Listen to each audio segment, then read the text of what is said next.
Wall street की सबसे ताकतवर कंपनियों में गिनी जाने वाली ब्लैक रॉक इस समय अपने सीईओ लैरी फिंक की सैलरी को लेकर बड़े विवादों में घिर गई। दुनिया भर के निवेशकों का पैसा संभालने वाली इस दिग्गज कंपनी ने लैरी फिंक को करोड़ों डॉलर का पैकेज दिया, लेकिन इस बार शेयर होल्डर्स ने खुलकर नाराजगी जता दी। सवाल सिर्फ सैलरी का नहीं है, बल्कि इस बात का है कि क्या कंपनियों के टॉप बॉस को मिलने वाला भारी बोनस वाकई निवेशकों के हित में है या नहीं।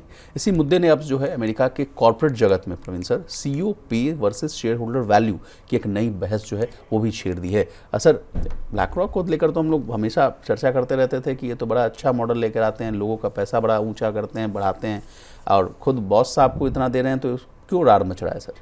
नहीं, देखिए, कंपनी का कारोबार तो शानदार ही है और क्लाइंट से ही करीब अगर पिछले साल की बात करें तो 700 बिलियन के नेट इन्फ्लोस वो कंपनी को यहाँ मिले हैं। कारोबार शानदार है, लेकिन एक जो बात आ रही है से ऑन पे, यानी जो मैनेजमेंट का पेमेंट है, उनकी जो सैलरीज हैं और कमीशन है, उसको लेकर शेयर होल्डर्स का की जो बात है, वहाँ पे शेयर होल्डर्स को ये लग रहा है कि साहब इनकी जो कंपनी का कामकाज अच्छा होने के बावजूद इनकी सैलरीज बहुत तेज रफ्तार से बढ़ रही हैं। अब सर लैरी फिंक को कितना मिला है पैकेज? माफ़ी चाहूँगा आपको रोक रहा हूँ, उसके बाद कहानी को आगे ले चलेंगे।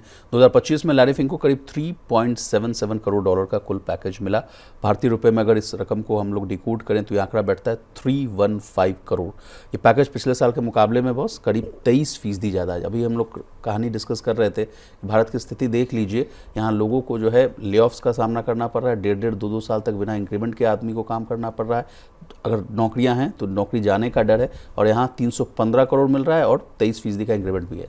बिल्कुल, 315 करोड़ की तो सैलरी है, उसके अलावा जो प्राइवेट फंड है उससे वहाँ पर उनको कमीशन भी मिलता है कि आपने किसी फंड को जो इस तरह से चलाया, वहाँ से जो कमाई हो रही है उसमें आपका एक हिस्सा है, तो ये रकम और बहुत ज़्यादा बढ़ जाती है। तो 325 करोड़ के आसपास की जो रकम है, इसको लेके दरअसल जो सैलरी है उसको लेके विवाद चढ़ा हुआ है।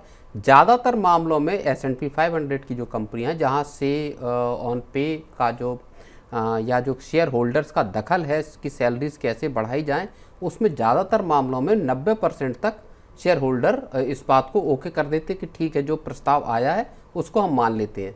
लेकिन लैरी फिंक के मामले में 65% ही शेयर होल्डरों ने कहा कि नहीं साहब, ये ठीक है। बाकी आप समझिए कि 35% शेयर होल्डर्स ने इस चीज़ को लेकर इनकार कर दिया कि आप जो सैलरी बढ़ा रहे हैं, ये सैलरी बहुत ज़्यादा है। ओके, तो चलिए, विवाद की जो सबसे बड़ी वजह, जैसा कि प्रवीण सर ने बताया, कुछ और उसमें हम पॉइंट्स ऐड कर देते हैं। कैरिड इंटरेस्ट मॉडल पर सवाल उठाए गए हैं। कहा जा रहा है कि ब्लैक रॉक ने अपने टॉप एग्जीक्यूटिव को कैरिड इंटरेस्ट से जोड़ना शुरू किया। ये मॉडल आमतौर पर प्राइवेट इक्विटी फंड मैनेजर्स को दिया जाता है।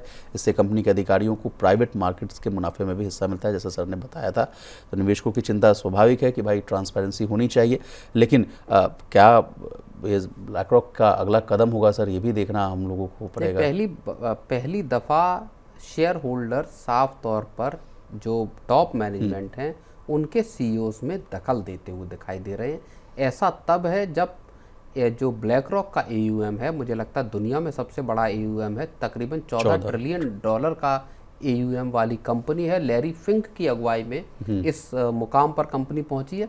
इसके बावजूद जो शेयर होल्डर्स हैं वो अब ज़्यादा गहराई से इन चीज़ों को देखने लगे हैं, और संभवतः ये चीज़ें भारत में भी कभी सामने आएंगी, जहाँ पे कि जो एक्टिविज़म है स्टॉक मार्केट से जुड़ा हुआ और कंपनियों से, कॉरपोरेट वर्ल्ड से जुड़ा हुआ, वहाँ ये चीज़ें सामने आएंगी कि साहब किसी CEO या किसी टॉप मैनेजमेंट के जो अफसर हैं, उनकी सैलरीज किस तरह से बढ़ रही हैं, यहाँ पर शेयर होल्डर्स का भी एक दखल रहे। चलिए सर, 14 ट्रिलियन डॉलर की तो एसेट को तो मैनेज करती है, लेकिन 2025 में कंपनी ने लगभग 698 अरब डॉलर का नया जो इन्वेस्टमेंट है वो भी अट्रैक्ट किया था। लेकिन सर, आपसे अंतिम सवाल ये पूछना चाहेंगे कि जो ये कदम उठाया गया है, जो विरोध किया गया बात, इसके पीछे की कहानी क्या हो सकती है? जिस तरह से अभी जो मूड माहौल खराब है, ग्लोबल अनसर्टेनिटीज़ है, इस वजह से स्टेक होल्डर्स ने ऐसी बातें की। एग्जैक्टली, यही एक बड़ा मसला है जो लग रहा है कि कंपनी के अच्छे परफॉर्मेंस के बावजूद जो मैनेजमेंट प्रस्ताव दे रहा है CEO की सैलरी की हाइक को लेकर, 23% का प्रस्ताव, उन्होंने कहा ये बहुत ज़्यादा हाइक है, और वो भी ऐसे वक्त पर जबकि पूरी दुनिया एक मुश्किल वक्त में घिरी हुई है। तो मुझे लगता है इस वजह से इस पर एक बड़ा गतिरोध जो है वो आता हुआ दिखाई दिया। चलिए प्रवीण सर, आपका बहुत शुक्रिया, आपने कीमती समय निकाला, तमाम विषय को बहुत ही आसान भाषा में विस्तार से समझाने की कोशिश की। तो आज के मनी सेंट्रल में बस इतना ही। इसी तरह देश, दुनिया और बिजनेस जगत से जुड़ी तमाम ताज़ा तरीन खबरों के लिए बने रहिए हमारे साथ और देखते रहिए मनी।